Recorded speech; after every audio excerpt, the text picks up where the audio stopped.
Bien, muchas gracias a todos y a todas por estar aquí. Buenas reflexiones las que acaba de hacer Axel.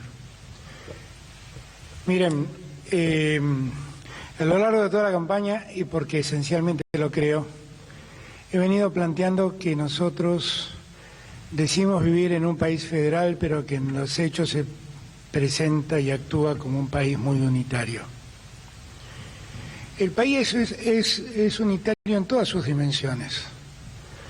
Un Estado nacional que acumula y distribuye con cierta discrecionalidad, gobiernos provinciales que toman y distribuyen con cierta discrecionalidad. Y en verdad lo que nosotros necesitamos es un sistema que distribuya sin discrecionalidad, sino con lógicas automáticas a cada uno lo que le corresponda. El problema central es que lo que ha quedado distorsionado es lo que a cada uno le corresponde. Y cuando uno habla de lo estructural, uno trata de preguntarse por qué Buenos Aires, que produce el 41% del Producto Bruto, que tiene en su geografía una densidad demográfica impresionante, que ha crecido en los últimos 30 años su cantidad poblacional como ninguna otra provincia. ¿Por qué le toca lo que le toca? Y entonces uno se pone a buscar por qué pasó. Irónicamente pasó porque un presidente que quiso ser muy federal le pidió a Buenos Aires que renuncie parte de su coparticipación para dársela a otras provincias y lograr así un mejor desarrollo de esas provincias del norte del país que por esa vía podían conseguir mejores recursos. Ese presidente fue don Raúl Alfonsín. Y ese acuerdo se concretó y Buenos Aires perdió en esa ocasión 8 puntos, si no me equivoco, de coparticipación, con la idea de que ese dinero iba a ir a provincias del norte y se iba a evitar lo que se vislumbraba, que era que mucha gente de ese norte abandonado iba a poder desarrollarse en el norte, encontrar en el norte posibilidades de estudiar, de salud, de trabajar, e iba a dejar de venir a hacinarse a los grandes centros urbanos que se empezaban a construir en torno a la ciudad de Buenos Aires.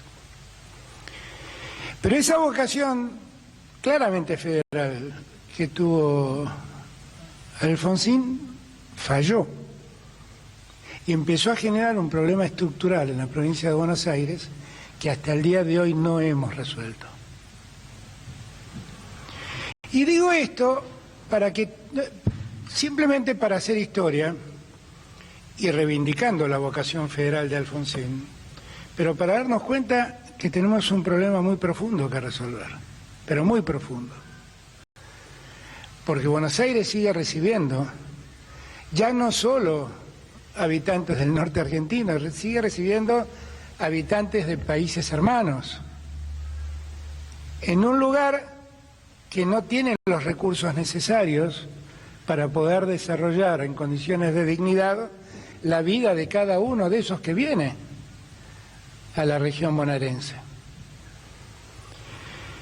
A mí me parece que lo que nos está pasando con el coronavirus, que en verdad queda concentrado en la ciudad de Buenos Aires y en el Gran Buenos Aires, demuestra cuál es el efecto real del hacinamiento y de las consecuencias del hacinamiento. Recién hablábamos con el intendente de Avellaneda y la intendenta de Quilmes, y veíamos la suerte de ese barrio azul,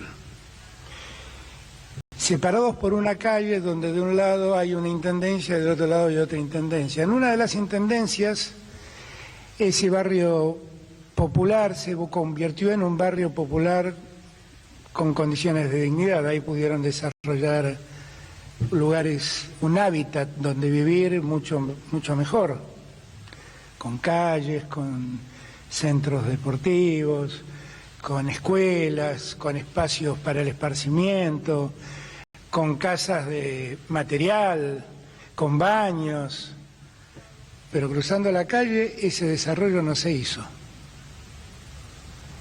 Y ahí están las dos Argentinas, en un mismo barrio. las dos argentinas en un mismo barrio. Y el riesgo de la expansión de la pandemia y cuánto incide en ese riesgo las condiciones de vida. Porque cuando testeamos en el barrio que se construyó con condiciones de vida digna, el contagio es infinitamente menor, que cuando verificamos el contagio en la zona más débil de ese mismo barrio. Y entonces, lo que uno inmediatamente se pregunta es lo que ayer me preguntaba en un reportaje que me hicieron. Todo lo que estamos acá hacemos política. El tema central de la política es el hombre. ¿Cómo nosotros podemos ver semejante diferencia tan cercana y no reaccionar? Cuando a mí me preguntan qué dejó la pandemia, es la muestra de la desigualdad en la que vivimos. Eso dejó la pandemia, no dejó otra cosa. Aquí nadie puede hacerse el distraído. Está a la vista de todos. Lo único que dejó en evidencia son millones de personas a los que el Estado ni siquiera tenía registrados. Y la urgencia de crear un plan, que fue el IFE, dejó al descubierto que había casi un tercio de argentinos que la Argentina como Estado no sabía qué hacían, dónde estaban, qué producían, cómo vivían. Y eso como sociedad a nosotros debe avergonzarnos. Estas cosas ocurren no necesariamente por la maldad de la gente o la maldad de los que gobiernan. Ocurren porque no se diseña un país igualitario, porque no se diseña el país con criterio de igualdad. Porque algún día tenemos que sentarnos todos nosotros y los demás gobernadores y decir de una vez por todas cómo hacemos que la Argentina no sea un país riquísimo en el centro y pobrísimo en el norte y en el sur. Y cómo hacemos para que dejen de encontrar una mejor suerte que nunca encuentran los que vienen del norte a hacinarse en el Gran Buenos Aires o en la ciudad de Buenos Aires. ¿Y cómo hacemos para que los que están en el norte encuentren allí, en el lugar donde vivieron, la posibilidad de nacer, de crecer, de estudiar, de encontrar un trabajo, de casarse, de hacer su familia, de vivir, de disfrutar y de morirse en el mismo lugar donde vivieron, felices después de haber vivido allí? Ese es el verdadero desafío que la pandemia nos exige. Ese es. Porque los desafíos no son la mano dura o la mano blanda. Porque tener la mano dura y encarcelar a todos y no construir cárceles no tiene sentido. Es todo marketing eso. Y tener ahora en las cárceles personas en riesgo y que el Estado no reaccione ante el riesgo sanitario de esas personas es un acto inhumano. Es inhumano. Y nosotros abrazamos la política porque la humanidad es lo que nos importa. Por eso abrazamos la política. Entonces, yo digo, lo primero que debe enseñarnos la pandemia es que vivimos en un país injusto y que ahora nadie tiene excusa de decir no me di cuenta, porque todos lo hemos visto, todos.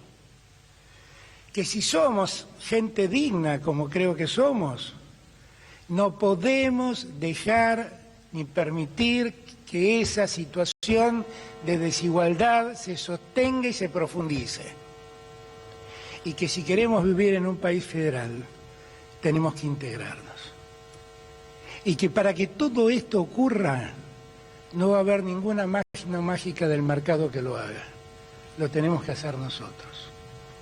Cada vez que yo veo todos estos desafíos, y a la que la pandemia nos expone o nos enfrenta, yo siempre digo, tenemos una suerte. En tanto dolor y en tanta pena, en tanto malestar, tenemos una suerte. ¿Saben cuál es la suerte? Que ese país más justo que hay que construir, nos tocó construirlo a nosotros.